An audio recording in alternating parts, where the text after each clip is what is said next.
ప్రస్తుతం కరీంనగర్లోని కరీంనగర్ పార్లమెంట్ లోక్సభ అభ్యర్థిగా ఇండిపెండెంట్ అభ్యర్థిగా పోటీ చేస్తున్నటువంటి సార్తో ఉన్నాం మనం. సార్ మీ నమస్కారం సార్. ముందుగా మీ పేరు నా పేరు షుక్రుద్దీన్ మొహమ్మద్. నేను కరీంనగర్ జిల్లా వాసిని. సార్ మీ విద్యాభ్యాసం? నేను గ్రాడ్యుయేట్ సార్. ఇప్పుడు తెలుగు వ్యాకరణం కూడా చదువుకున్నాను. Okay sir. మీ కుటుంబ నేపథ్యం అంటే రాజకీయ నేపథ్యం ఏమైనా ఉందా? అంటే కుటుంబ సభ్యులు ఎవరైనా ఇంతకుముందు రాజకీయంలో? లేదు, మాది స్వగ్రామం వెల్చాల, రామాడుగు మండలం, ఓకే, చొప్పదండి నియోజకవర్గం. మా నాన్నగారు వ్యవసాయం ఆధారపై వృత్తి నడిపిస్తుండ్రి. మాది పెద్ద కుటుంబం, నలుగురం అన్నదమ్ములం, 2 అక్క చెల్లెళ్ళం. ప్రస్తుతానికి నాన్న లేరు, వారు చనిపోయినారు.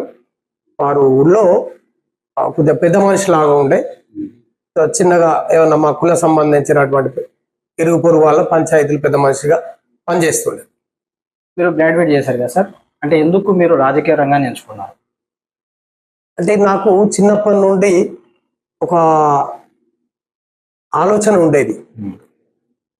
నాకు లా చేయాలని కోరిక ఉండే చిన్నప్పుడు. అంతేకాకుండా నేను స్టూడెంట్గా ఉన్నప్పుడు పీడిఎస్లో పనిచేశాను. పీడిఎస్ ఆర్గనైజేషన్ విద్యార్థి దశలో అప్పుడు పనిచేయడం జరిగింది. మరి అట్లాగే లా చేయడం అని ఎప్పుడో నాకు ఆశ రేకెత్తింది.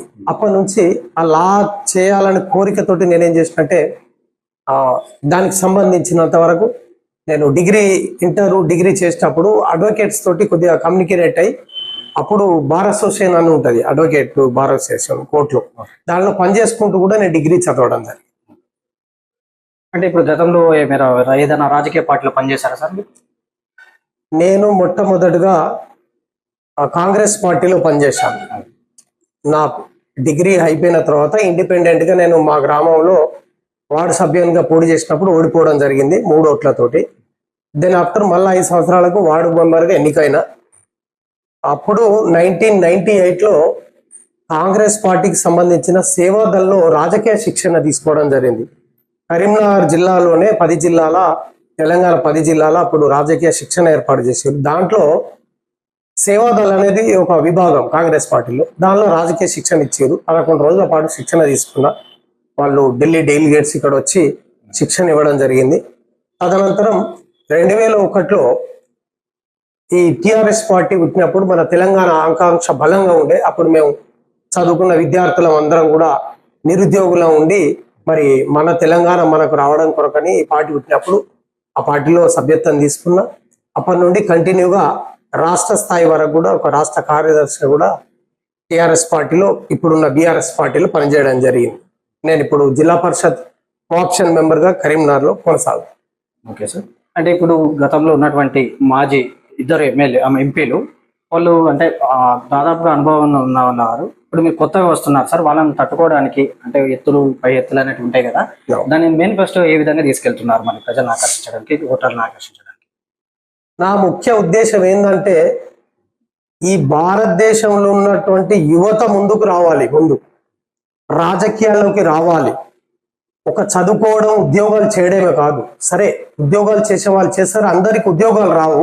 కొందరు బిజినెస్ వైపు వెళ్ళిపోతారు, కొందరు ఉద్యోగాల్లో సెటిల్ అవుతారు, ఇంకొక వాళ్ళ ప్రొఫెషన్కు వాళ్ళకు ఏది దొరికితే అటు వెళ్ళిపోతారు. కానీ కొందరికి నాలెడ్జ్ అనేది రాజకీయాల వైపు ఉన్నట్టు వాళ్ళకు కూడా ఆలోచన ఉన్న వాళ్ళు ఉంటారు. వాళ్ళు అట్లాంటి ఉన్న వాళ్ళు కూడా రాజకీయ పార్టీలో చేరి రాజకీయ శిక్షణ తీసుకొని రాజకీయాల్లోకి రావాలని కోరుతున్నాను నేను. ఎందుకంటే ఈ భారతదేశానికి యువతనే ముఖ్యం. అసలు ఏ దేశంలో కానీ యువతతోటే మరి ఆ దేశాభివృద్ధి జరుగుతుంది. మరి చదువుకున్న విద్యార్థి రేపు యువత అవుతాడు. కాబట్టి నేను యువతకు మెసేజ్ ఇచ్చేది ఏంటంటే, మీరు రాజకీయాల్లోకి రండి. అదే ఉద్దేశంగా నేను ఒక యువకునికి ఉన్నప్పుడే రాజకీయాలకు వచ్చిన కాబట్టి నేను అనుభవించిందే, నేను నేర్చుకున్నదే ఇప్పుడు యువతకు చెప్తున్నా. దీన్ని గమనించండి, రాజకీయాల్లోకి రావాలని ఈ సందర్భంగా నేను యువతకు విజ్ఞప్తి చేస్తాను.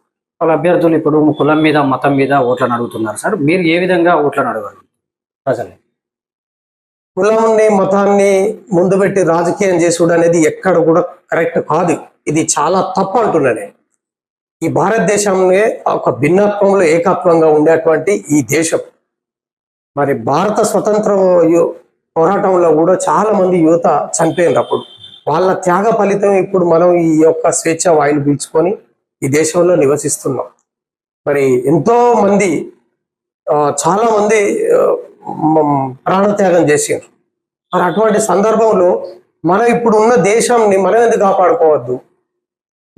నా ఉద్దేశం ఏంటంటే ఒక స్కిల్ డెవలప్మెంట్ అనేది ముఖ్యం. ఇప్పుడున్న యువతకు చాలా నిరుద్యోగులు ఉన్నారు, చదువుకున్న వాళ్ళకు కూడా స్కిల్ లేదు, లేకపోతే చాలా వెనుకబడిపోతుంది. ఇప్పుడున్న రాజకీయ పార్టీలు ఎంపీలు నాకు తెలిసి ఈ పని చేయలేదు. ఇప్పుడున్న బీజేపీ అభ్యర్థి ఎమ్మెల్యే 5 సంవత్సరాల నుండి ఎంపీగా ఉన్నాడు. స్కిల్ డెవలప్మెంట్కి సంబంధించింది 5 సంవత్సరాల నుండి ఒక్క ప్రోగ్రాం కానీ ఇక్కడ ఒక్క సంస్థ కానీ ఏర్పాటు చేయలేదు. ముఖ్యంగా నిరుద్యోగులుగా మారడానికి చదువుకున్న విద్యార్థులు ఇట్లాంటి సంస్థలు ఏర్పాటు చేయకపోవడం. సింగపూర్లో ఉన్నది పెద్ద సంస్థ ఉంది, నాకు తెలుసు అక్కడ. అటువంటిది ఇక్కడ ఏర్పాటు చేయాలి. మన కరీంనగర్ లాంటి ప్రాంతంలో వెనుకబడిన ప్రాంతం కాబట్టి ఇప్పుడిప్పుడే అభివృద్ధి చెందుతుంది. అటువంటిది ఇక్కడ ఒక సంస్థను ఏర్పాటు చేస్తే ఈ కరీంనగర్ పార్లమెంట్ పరిధిలో ఉన్నటువంటి 7 నియోజకవర్గాల్లో చాలా మంది మంచి టెక్నాలజీ చదువుకున్న విద్యార్థులు ఉన్నారు. బీటెక్ చదువుకున్నారు, ఎంబీఏలు చేసిండ్రు, చాలా మంది నాలెడ్జ్ ఉన్న విద్యార్థులు ఉన్నారు, యువత ఉన్నారు. వారి కొరకు చేస్తా అని నాకు ఒక ఆలోచన ఉన్నది.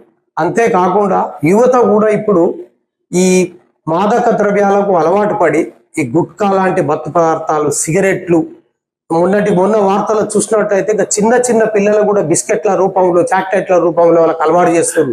ఇది ఎంత మాత్రం కరెక్ట్ కాదు. యువత మంచిగా ఉంటేనే, ఆరోగ్యంగా ఉంటేనే, వాళ్ళు కరెక్ట్ ఉంటేనే ఈ దేశానికి అభివృద్ధి చెందుతుంది. ఈ దేశానికి యువతే అవసరమని నేను ఈ సందర్భంగా వారికి విజ్ఞప్తి చేస్తున్నాను.